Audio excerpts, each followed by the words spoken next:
കോൺഗ്രസ് എല്ലാ കാലത്തും ഇപ്പോൾ എടുത്തിട്ടുള്ള സമീപനമാണ്.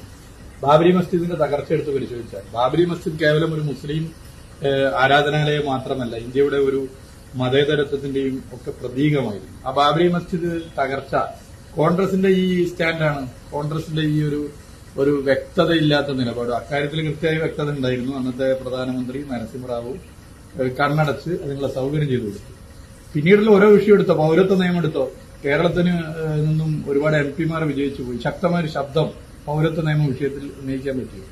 ഇവിടുത്തെ LDF ഗവൺമെന്റ് ഇന്ത്യയിലെ മറ്റേത് BJP ഇതര സർക്കാരുകൾക്ക് മാതൃകയാകാവുന്ന നിലയിൽ നിയമസഭയിൽ ഉൾപ്പെടെ പ്രമേയം അവതരിപ്പിച്ച് ഭരണഘടനാ വിരുദ്ധമാണ് പൌരത്വ നിയമം എന്ന നിലപാട് സ്വീകരിച്ചു. അതിനെ പിന്തുണക്കാനാണോ പിന്നീട് കോൺഗ്രസ് എംപിമാർ പോലും തയ്യാറായത്? അല്ല.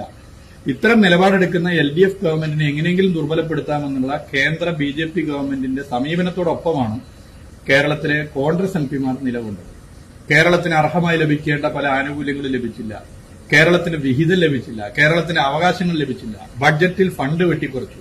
അവിടെയൊക്കെ ഇത്തരത്തിൽ പൌരത്വ നിയമ വിഷയത്തിൽ ഉൾപ്പെടെ കേരളത്തിലെ ഇടതുപക്ഷ ജനാധിപത്യ മുന്നണിയുടെ സർക്കാർ എടുത്തുകൊണ്ടിരിക്കുന്ന ശക്തവും ശരിയും മതനിരപേക്ഷവുമായ നിലപാടിനോടുള്ള പ്രതികാര മനോഭാവമാണ് BJP കേന്ദ്ര ഗവൺമെന്റിന്റേത് എന്നുള്ളത് എല്ലാവർക്കും അറിയാം. എന്നാൽ അവിടെയും കോൺഗ്രസ് എംപിമാർ, കോൺഗ്രസ് നേതൃത്വം, കോൺഗ്രസിലെ ചില നേതാക്കന്മാർ എടുത്തിട്ടുള്ള സമീപനം എന്താ? അവർ അവിടെയും BJP കേന്ദ്ര ഗവൺമെന്റിന്റെ നിലപാടിനോടൊപ്പം നിലകൊള്ളുന്ന സമീപനമാണുള്ളത്. ഇതൊക്കെ തന്നെ കോൺഗ്രസിൽ പ്രവർത്തിക്കുന്ന, നിസ്വാർത്ഥമായി പ്രവർത്തിക്കുന്ന, ഇന്ത്യ മതരാഷ്ട്രമാകരുതെന്ന് ആഗ്രഹിക്കുന്ന, കോൺഗ്രസിൽ കാലാകാലമായി മതനിരപേക്ഷത ഉയർത്തിപ്പിടിച്ച് നിലകൊള്ളുന്ന ആളുകളിൽ നിരാശയുണ്ട്, കടുത്ത പ്രതിഷേധമുണ്ട്. അത് ഭാവി കേരള രാഷ്ട്രീയത്തിൽ യഥാർത്ഥ നിലയിൽ തന്നെ പ്രതിഫലിക്കും. ഈ പ്രതിപക്ഷ നേതാവ് പറഞ്ഞത് UCC ഇപ്പൊ ചർച്ച ചെയ്യേണ്ടതില്ല എന്നാണ്. അല്ല, ചർച്ച ചെയ്താൽ 100 അഭിപ്രായമാവും. ചർച്ച ചെയ്താൽ 100 അഭിപ്രായമാവും. ഒരു ഏക അഭിപ്രായത്തിൽ എത്താൻ വേണ്ടി പറ്റില്ല. അപ്പോ വ്യത്യസ്ത അഭിപ്രായം വരുമെന്നുള്ളത് ഒളിച്ചോട്ടമാണ്. യഥാർത്ഥത്തിൽ എത്ര കാലം അങ്ങനെ ഒളിച്ചോടാൻ വേണ്ടി പറ്റും? BJPക്കെതിരെ ശക്തമായ നിലപാട് സ്വീകരിക്കേണ്ട ഘട്ടങ്ങളിൽ ഇത്തരം വിഷയങ്ങളിൽ ഒരു സമീപനം, ഒരു നിലപാട് സ്വീകരിക്കേണ്ടത് എത്ര കാലം അങ്ങനെ ഒളിച്ചോടാൻ വേണ്ടി പറ്റും?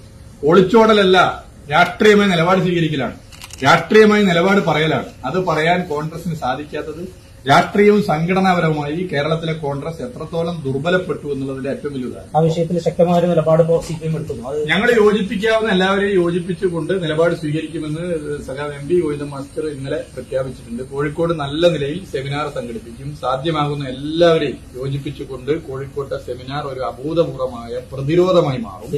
അത് കോഴിക്കോട് നിന്ന് പലപ്പോഴും കേരളത്തിൽ നിന്നും കോഴിക്കോട് നിന്നൊക്കെ ഉയർന്നു വന്നിട്ടുള്ള പ്രതിരോധങ്ങളുണ്ട്. രാജ്യമാകെ ശ്രദ്ധിച്ച അതുപോലുള്ള ഒരു ശക്തമായ പ്രതിരോധമായിരിക്കും, ശക്തമായ താക്കീതായിരിക്കും. അത് രാജ്യത്തെ ഭരണഘടന നിലനിൽക്കണമെന്ന് ആഗ്രഹിക്കുന്ന, ഇന്ത്യ മതരാഷ്ട്രമാകരുതെന്ന് ആഗ്രഹിക്കുന്ന, ഇന്ത്യ ഒരു തരത്തിലും മതവർഗീയവാദികളുടെ പിടിയിലാകരുത്, ഇരുമതവർഗീയവാദികളും ഇരുമതരാഷ്ട്രവാദികളും ഒന്നും തന്നെ ഇന്ത്യയിൽ ഒരു തരത്തിലും മുന്നോട്ട് പോകരുതെന്ന് ആഗ്രഹിക്കുന്ന ജനവിഭാഗമാണ് ഭൂരിപക്ഷം. അവരെ എല്ലാം യോജിപ്പിച്ചുകൊണ്ടായിരിക്കും സെമിനാർ.